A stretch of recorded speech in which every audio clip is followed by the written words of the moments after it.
à courir sur le truc pour aller filmer sur la colline. Je cours, puis le mec, stop! Je m'arrête au milieu du machin. C'est miné! J'ai vu que tu avais eu peur une fois pour ta vie à toi aussi, au Kosovo.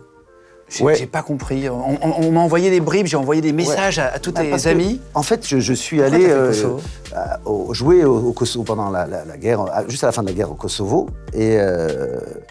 Et je jouais mon spectacle donc pour les soldats à Noël. Il y a une guerre dans les années 15, 90, 2000, ouais. Je sais plus la date. Enfin, entre 90 et 2000. Je sais plus la date. Fin 90 de Moi, c'était mémoire. la fin de la guerre. Ils se battaient plus. Mais il y avait tous les soldats, tout le truc. Il y avait les snipers à l'époque, beaucoup. Oui, c'était resté militarisé assez longtemps. C'était beaucoup de snipers. Tu pouvais pas traverser. Exactement. Voilà. Et donc, je vais jouer. Oui, quand j'avais joué, il y avait la mitrailleuse sur le toit du théâtre. Ah oui. Ouais, c'était un truc. Tous les militaires avec leurs, je me rappelle, leurs fusils comme ça, où j'avais dit, on peut pas poser les fusils. Donc les fusils. Enfin, tout à fait. Tu joues en français? Ah, ben, c'était pour les Français. Ah oui, pour les soldats? Français et Belges. Ouais, pour les soldats. Ok, Oui, c'était pour l'armée. Pour l'armée. L'armée. Je n'ai jamais eu de médaille, hein, je tiens à le dire. J'ai pas eu. Hein, je suis le seul artiste à avoir joué dans un pays en guerre. Depuis l'histoire de France. À pas y être allé. Eddie Mitchell, je me rappelle, était allé mais sans jouer. Sans chanter, et donc... Pour l'armée, t'as fait ça. Ouais.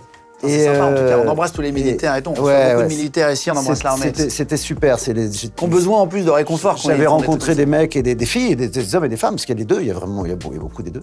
Et à un moment, donc j'avais toujours ma petite caméra et tout, on arrivait avec une Jeep sur un terrain vague comme ça, avec une petite colline, puis il y a le soleil qui se couche, il y a des ruines là. Alors les ruines ne sont pas dues à la guerre, c'est eux qui avaient les mecs qui partaient et ils faisaient exploser ou brûler leurs maisons pour pas qu'on les reprenne. Mais ça avait des allures de pays explosés. Et je me mets à courir sur le truc pour aller filmer sur la colline, je cours, puis le mec, stop! Je m'arrête au milieu du machin. C'est miné! Oh, et là, tu te dis, je viens de courir jusqu'au milieu du champ. Et là, ils arrivent avec les trucs pour pouvoir me faire revenir par le bon... je me retrouve arrêté comme ça. Et là, t'as le cœur qui se là, tu te dis, donc j'ai eu de la chance de courir. De pas marcher sur une mine. Juste de pas marcher sur une mine, ouais. Et puis on est revenu avec le bip bip, là. Ouais, le détecteur de métaux, là. Ouais. Ah putain, c'est dingue, ça. Ouais, mais c'était une belle époque et j'avais rencontré des gens formidables là-bas. Formidables. Qui venaient pas se battre, qui venaient apporter la paix. C'est ça aussi. Si on voit les militaires, on les voit se battre. Ah bah eux venaient apporter la paix. L'armée française, c'est indispensable. Ouais. Nous, c'est pour ça, ils sont pas assez montrés. Il y a des gens qui risquent leur vie tous les jours pour nous, pour justement qu'il y ait la paix sur la planète, etc. Et c'est pour ça qu'on en reçoit beaucoup avec des anecdotes. Et puis en plus, je sais que vous adorez chez vous entendre des anecdotes assez folles. C'est hyper important d'en parler. C'est hyper bien de le faire. C'est plus dur d'amener la paix que de faire la guerre. Exactement. C'est beau ça. On pourra le titrer cette émission. On va faire, tu sais, sur les comptes un peu nuls sur Instagram, tu sais, où il y a des citations un peu...